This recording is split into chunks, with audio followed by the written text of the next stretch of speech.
Just write the third methodology, GDP deflator. GDP deflator.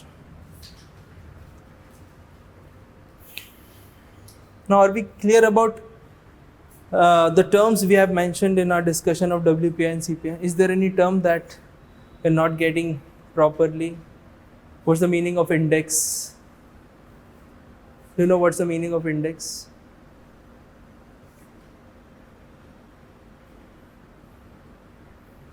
By using index, we measure change in the price level.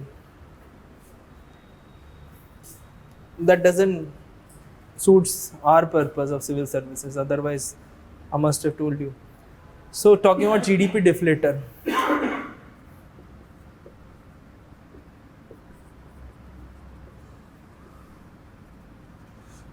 So right, GDP deflator is the most comprehensive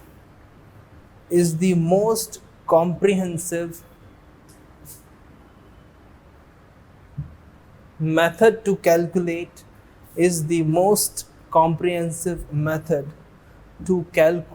inflation. In bracket you write more than WPI and CPI. More than WPI and CPI. Here we will use our concept of GDP. What is GDP deflator? The formula may come in the examination. So, why I have dictated that it is most comprehensive? Because it includes the data of GDP. So, the formula is nominal GDP upon real GDP into 100. 100 just for the sake of to get the percentage number. So we'll be able to compare with previous year data. This is the formula. Remember by heart, it may come in the examination, preliminary examination. Nominal upon real into 100. Now from this formula, you will get an idea why it is most comprehensive when we compare with other two indices of WPI and CPI. Getting my point? Why? Any idea? I think I've given enough evidences. Just think about it. Because in WPI we were including 597 items, in CPI 200 items. Here, whole GDP. Most comprehensive. Nominal GDP, the figure around 150 lakh crore. Real GDP, the figure is around 112 lakh crore. Getting my point? So 150 upon 112 into 100. Getting my point? You will get the difference between current prices and constant prices. Remember the discussion of current prices and constant prices? So current prices and constant prices with reference to base year. Remember our GDP class. So whenever there is a difference, because in current prices, values be included because it is only it is on the basis of our monetary expansion. We are not taking consideration of goods and services or rise in the production of goods and services, but talking about real GDP. On the basis of constant prices, we are including the real increase in the production of goods and services. So whenever there is a big gap between nominal and real GDP, it must be of obviously price rise, that is inflation. So if there is a big gap, obviously the figure of GDP deflator will go up. Getting my point? Suppose this is 80 divided by 100 into 100. The figure is 80. Next year, suppose 85 divided by 100 into 100. The figure is 85. If we see the difference of 5, but we cannot say this is a 5% inflation. We have to divide 5 by 80 into 100 to know the percentage increase. Getting my point? लिख लिया. Write one line. GDP deflator includes all the items. GDP deflator data includes all the items all the items which is the part of calculation of GDP, which is the part of calculation of GDP, which is the part of calculation of GDP. Full stop. Next line.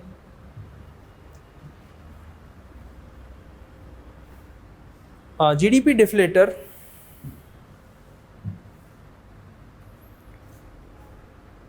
is simply defined by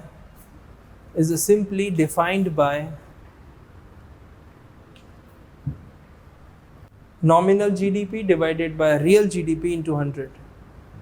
Is simply defined by nominal GDP divided by real GDP into 100.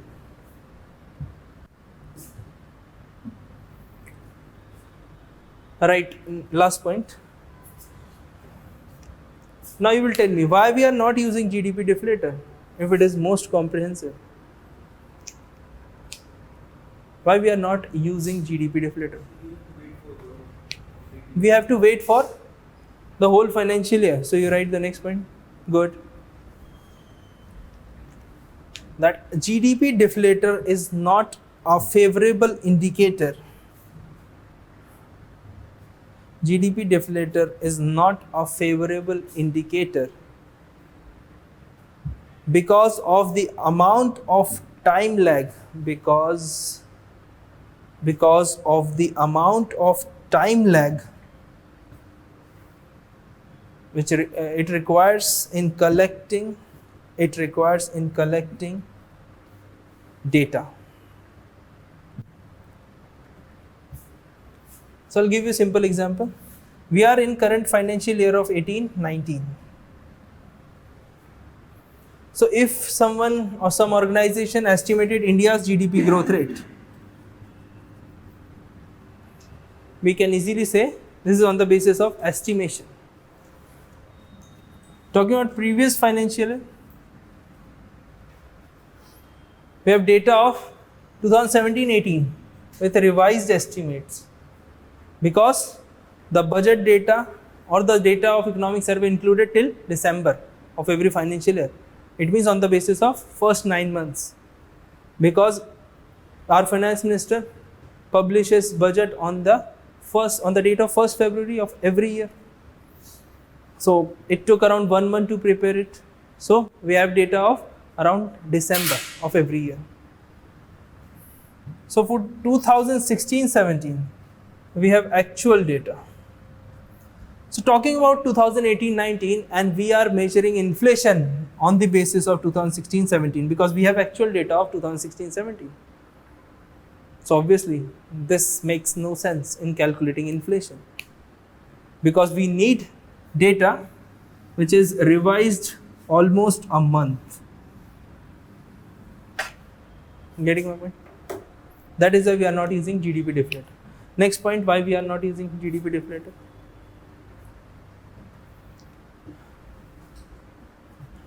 The basket of CPI and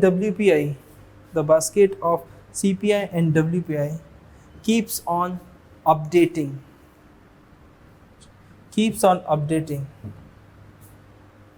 But the GDP figures includes every item of economic activity in the country, of economic activity of a country. Like for example, I've given one example that we have removed calculator from the previous base year of WPI, but we have included mobile phones. But talking about GDP, we must have both.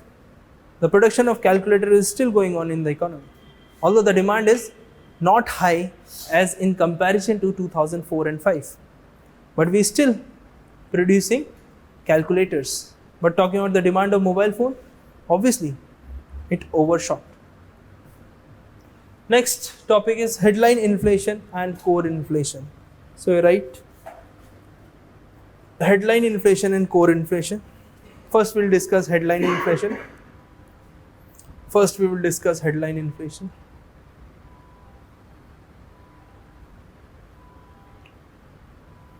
Have you ever heard about these two terms? Headline and core inflation. So headline inflation, you write, it refers to the inflation data. It refers to the inflation data. It refers to the inflation data, which includes, it refers to the inflation data, which includes all the items,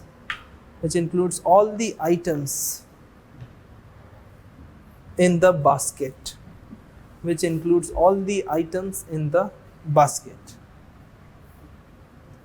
Core inflation, you write core inflation. It measures inflation.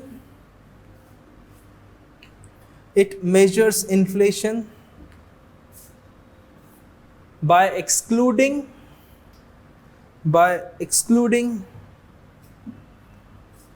the volatile items in the basket,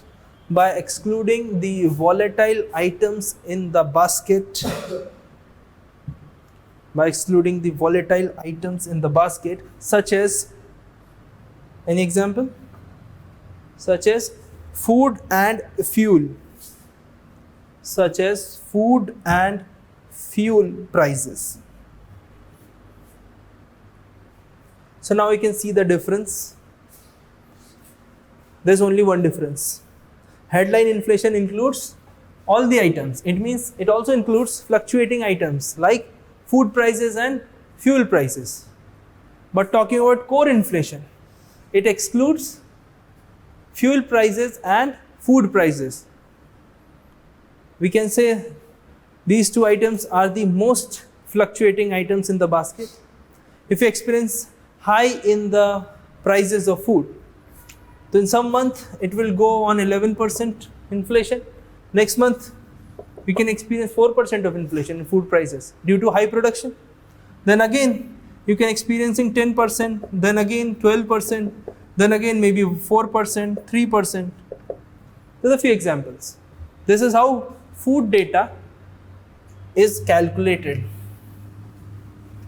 Like when we make one graph of this, food prices goes like this. Maybe go up, go down, whatever. So we need some average line. That is why we need core inflation. Because if you are experiencing rise in the fuel prices, it will have an impact on other prices as well, but with some time lag. There may be time lag of 2 months, 3 months, 4 months, depending on the items what we are including. But talking about headline inflation, so what do you think if I will ask between core and headline inflation, which experiences more fluctuation? Between core and headline, which experiences more fluctuation? Headline inflation. So what do you think if I'll ask you that make policies to control prices in the economy, which type of data you will prefer, headline or core?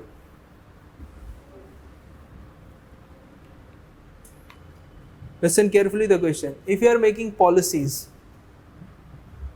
regarding control in the price level, which type of inflation you will prefer, core inflation or headline inflation?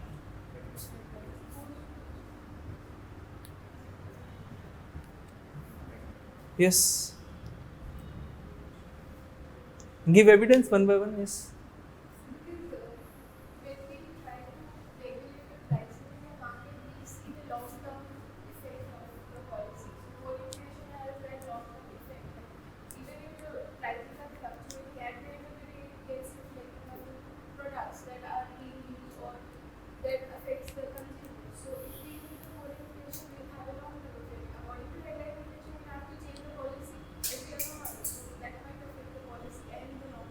So you will prefer headline, core. Yes. Any other person? So the policy should focus on the item which is mostly used by the public, and the two important items are food and fuel. So the policy should be targeted towards these two items which is So you will prefer headline inflation. Yes, anyone? I agree with both the points. I also like to add that these two are the most fluctuating items, and if we are trying to make a policy, then we need to take this into account. If we don't include them, then what's the meaning of policy? What's the meaning? So we should include them. So you will prefer headline in comparison to core. Anyone? Headline. Yes. Any other argument different from all these three? No? So headline inflation, actually RBI is following headline inflation, but there are committees recommendations that RBI should follow core inflation, because frequently RBI is using headline inflation. That is why RBI has to change its policy frequently from, like for example, we have recent two examples of hike in the repo rate from 6% to 6.25, and then again in the bi-monthly policy of August 2018, RBI hiked the repo rate by 0.25% or 25 basis point from 6.25 to 6.5%, just by keeping in mind the headline inflation. There was two important arguments in the Monetary Policy Committee meeting. What were those arguments?